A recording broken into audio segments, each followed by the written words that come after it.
Hello, welcome to pep learning. CUT UG entrance examination എഴുതിയ ആളുകൾ agriculture related ആയിട്ടുള്ള കോഴ്സുകൾക്ക് കൂടി ലക്ഷ്യം വെക്കുന്നുണ്ടെങ്കിൽ അവർ ഐക്കർ വഴിയാണ് അവരുടെ അപേക്ഷ സമർപ്പിക്കേണ്ടത്. ഐക്കർ അവരുടെ ആപ്ലിക്കേഷൻ പോർട്ടൽ ഓപ്പൺ ആക്കിയിട്ടുണ്ട്. ഒരുപാട് ദിവസമായി നമ്മൾ വെയിറ്റ് ചെയ്യായിരുന്നു. ഐക്കറിൽ ആപ്ലിക്കേഷൻ പോർട്ടലും അതുപോലെ തന്നെ അതുമായി ബന്ധപ്പെട്ടുള്ള ഡീറ്റെയിൽസൊക്കെ നമ്മൾ സംസാരിക്കാൻ വേണ്ടി പോകുന്നത്. അപ്പോൾ ഐക്കറിൻ്റെ വെബ്സൈറ്റിൽ നിങ്ങൾക്ക് കയറാം. icaradmission.in എന്നുള്ള വെബ്സൈറ്റിലാണ് നിങ്ങൾ കയറേണ്ടത്. അതിൽ നിങ്ങൾക്ക് രണ്ട് ലോഗിൻ കാണാം. ഒന്ന് applicant login and university login. ഇതിൽ അപ്ലിക്കൻറ്റ് ലോഗിൻ എന്നുള്ളതിലാണ് എന്ത് ചെയ്യേണ്ടത്, നമ്മൾ കയറേണ്ടത്. അതിൽ നിങ്ങൾ പ്രത്യേകം ശ്രദ്ധിക്കുക, നിങ്ങൾ ലോഗിൻ സൈൻ ഇൻ കൊടുത്തതിന് ശേഷം നിങ്ങളെ രജിസ്റ്റേർഡ് ഇമെയിൽ ID പാസ്വേഡ് വെച്ചിട്ട് എന്ത് ചെയ്യാം, നിങ്ങൾ രജിസ്റ്റർ ചെയ്യാം. യൂസർ ക്രെഡൻഷ്യൽ നിങ്ങളുടെ രജിസ്ട്രേഷൻ ഇമെയിലിലേക്ക് വന്നിട്ടുണ്ടാവും. UG registration ranking will be live from 23/8/2024 വരെ അതുമായി ബന്ധപ്പെട്ടുള്ള സംഗതി ഉണ്ടാവും. അപ്പോൾ ശ്രദ്ധിക്കുക, NTA ആപ്ലിക്കേഷൻ ID ആണ് എന്നുള്ളത് നിങ്ങളുടെ യൂസർ നെയിമും പാസ്വേഡ് നിങ്ങളുടെ മെയിൽ IDയിലേക്ക് വന്നിട്ടുള്ള സംഗതി ആയിരിക്കും. അത് വെച്ചിട്ട് നിങ്ങൾ എക്സിസ്റ്റിംഗ് യൂസർ ആണെങ്കിൽ സൈൻ ഇൻ ചെയ്യുക, അപ്പോൾ ലോഗിനും പാസ്വേഡും കൊടുക്കുക എന്നുള്ളതാണ് ബേസിക്കലി ചെയ്യേണ്ടതായിട്ട് വരിക. അപ്പോൾ സ്വാഭാവികമായിട്ടും നിങ്ങൾ അടുത്ത സ്റ്റേജിലേക്ക് പോകുന്ന സമയത്ത് എന്താണ് അതിൻ്റെ പ്രോസസ്സ് എന്നുള്ളത് അറിയണം എന്നുള്ളതാണ്. അപ്പോൾ UG രജിസ്ട്രേഷൻ ഫോം ഫില്ല് ചെയ്യുക എന്നുള്ളതാണ്. അപ്പോൾ അതിൻ്റെ ഒരു PDF ഫോർമാറ്റ് കൊടുത്തിട്ടുണ്ട്. നിങ്ങൾ വെബ്സൈറ്റിൽ കയറുക. വെബ്സൈറ്റിൽ കയറിയതിന് ശേഷം ഈ പറയുന്ന ആപ്ലിക്കേഷൻ ലോഗിനിൽ ക്ലിക്ക് ചെയ്യുക. അതിനുശേഷം അടുത്ത സ്റ്റെപ്പ് എന്ന് പറയുന്നത് നിങ്ങൾ സൈൻ ഇൻ ബട്ടൺ ക്ലിക്ക് ചെയ്യുക. സൈൻ ഇൻ ബട്ടൺ ക്ലിക്ക് ചെയ്ത ശേഷം രണ്ട് സംഗതികളാണ് വരും. ഒന്ന് ലോഗിൻ IDയും പാസ്വേഡും വരും. ലോഗിൻ IDയും പാസ്വേഡും വെച്ചിട്ട് നിങ്ങൾ ഡീറ്റെയിൽസ് സബ്മിറ്റ് ചെയ്യുക എന്നുള്ളതാണ്. അതിനുശേഷം അടുത്ത ഘട്ടത്തിൽ നിങ്ങൾക്ക് നിങ്ങളുടെ ഡാഷ്ബോർഡാണ് കാണാൻ വേണ്ടി സാധിക്കുക.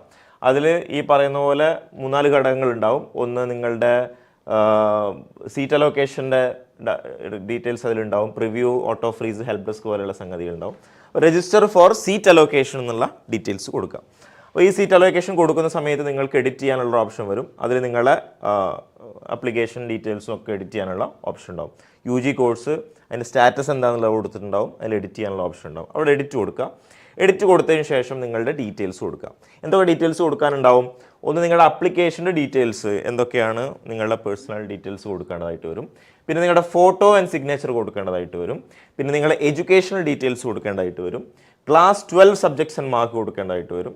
CUETയുടെ മാർക്ക് അത് കൊടുക്കേണ്ടതായിട്ട് വരും. ഡോക്യുമെൻറ്റ് ഡീറ്റെയിൽസ്, അതായത് നിങ്ങൾ ഇതിനെ സപ്പോർട്ട് ചെയ്യുന്ന സ്വഭാവത്തിലുള്ള ഡോക്യുമെൻറ്റ്സ് കൊടുക്കേണ്ടി വരും. പിന്നെ പ്രീവ്യൂ കൺഫേം. ഇങ്ങനെ ഓരോ സ്റ്റെപ്പും സ്റ്റെപ്പ് ബൈ സ്റ്റെപ്പ് കൊടുക്കുകയാണ് പിന്നീട് നമ്മൾ ചെയ്യേണ്ടതായിട്ട് വരിക. അവിടെ നിങ്ങളുടെ application details, personal permanent address, correspondent address തുടങ്ങിയിട്ടൊക്കെയുള്ള ഡീറ്റെയിൽസ് കൊടുക്കേണ്ടതായിട്ട് വരും. എന്തൊക്കെ ഡീറ്റെയിൽസ് വേണം? കാൻഡിഡേറ്റിൻ്റെ name, father's name, mother's name, category, നിങ്ങളുടെ physical status, date of birth, gender, nationality, guardian name, NTA application ചെയ്ത സമയത്ത് നിങ്ങൾ കൊടുത്ത mobile number, application email ID, father occupation, father's qualification, family annual income, mother occupation, mother qualification, country, വേറെ mobile number ഉണ്ടെങ്കിൽ, alternate email ID ഉണ്ടെങ്കിൽ, state domicile, അതുപോലെ തന്നെ നിങ്ങളുടെ റെസിഡൻറ്റ് പ്ലേസ് തുടങ്ങിയിട്ടൊക്കെയുള്ള ഡീറ്റെയിൽസ്, പെർമനൻറ്റ് അഡ്രസ്സും കൊടുക്കാം. കറസ്പോണ്ടൻ്റ് അഡ്രസ്സിൻ്റെ സെയിം ആണ്. പെർമനൻറ്റ് അഡ്രസ്സ് ഉണ്ടെങ്കിൽ അവിടെ ക്ലിക്ക് ചെയ്യാം. അതിനുശേഷം അടുത്ത സ്റ്റേജ് എന്ന് പറയുന്നത് നിങ്ങളുടെ ഫോട്ടോ അപ്ലോഡ് ചെയ്യാനും സിഗ്നേച്ചർ അപ്ലോഡ് ചെയ്യാനുള്ള സ്റ്റേജാണ്. ഫോട്ടോ അപ്ലോഡ് ചെയ്യുക. ഫോട്ടോൻ്റെ സൈസ് കൃത്യമായിട്ട് കൊടുത്തിട്ടുണ്ട്. 4.5 cm ഉണ്ട്, 3.5 cm. അതുപോലെ തന്നെ നിങ്ങളുടെ സിഗ്നേച്ചർ അപ്ലോഡ് ചെയ്യാൻ വേണ്ടി കൊടുത്തിട്ടുണ്ടാവും. അതിനുശേഷം അടുത്ത സ്റ്റെപ്പിൽ നിങ്ങൾ എഡ്യൂക്കേഷൻ ഡീറ്റെയിൽസ് കൊടുക്കുക. 10th ഡീറ്റെയിൽസ്, +2 ഡീറ്റെയിൽസ്, ഈ 2 ഡീറ്റെയിൽസും ആവശ്യമായിട്ട് വരും എന്നതാണ്. അതിനുശേഷം നിങ്ങളുടെ ക്ലാസ് 11 സബ്ജക്ട്സ് ആൻഡ് നിങ്ങളുടെ എത്ര മാർക്ക് നിങ്ങൾക്ക് കിട്ടിയിട്ടുണ്ട് എന്നുള്ളത് കൊടുക്കുക. എന്തൊക്കെയാണ് നിങ്ങൾ പഠിച്ചിട്ടുള്ളത്? ഫിസിക്സ്, കെമിസ്ട്രി, മാത്സ്, ബയോളജി ആയിരിക്കും മിക്കവാറും പഠിച്ചിട്ടുണ്ടാവുക. അതിൻ്റെ ലാംഗ്വേജും അവർക്കുള്ള ഡീറ്റെയിൽസ് കൊടുക്കുക. അതിനുശേഷം നിങ്ങൾ ഈ പറയുന്ന പോലെ CUETയിൽ നിങ്ങൾ നിർബന്ധമായിട്ട് അപ്പിയർ ചെയ്യേണ്ട 3 സബ്ജക്ട്സ് ഉണ്ടാവും. Physics, chemistry, biology. അത് അപ്പിയർ ചെയ്യേണ്ടതായിരിക്കും. അത് കൊടുക്കുക. അതിനുള്ള മാർക്ക് കിട്ടിയ നോക്കുക. അടുത്ത രീതിയിൽ നിങ്ങളുടെ ഡോക്യുമെൻറ്റ്സ് ആണ് അപ്ലോഡ് ചെയ്യേണ്ടതായിട്ട് വരിക. അഡ്മിറ്റ് കാർഡ് അപ്ലോഡ് ചെയ്യേണ്ടതായിട്ട് വരും. അതുപോലെ തന്നെ place, proof of date of birth, 10th certificate കൊടുത്താൽ ഡേറ്റ് ഓഫ് ബർത്ത് പ്രൂഫായി.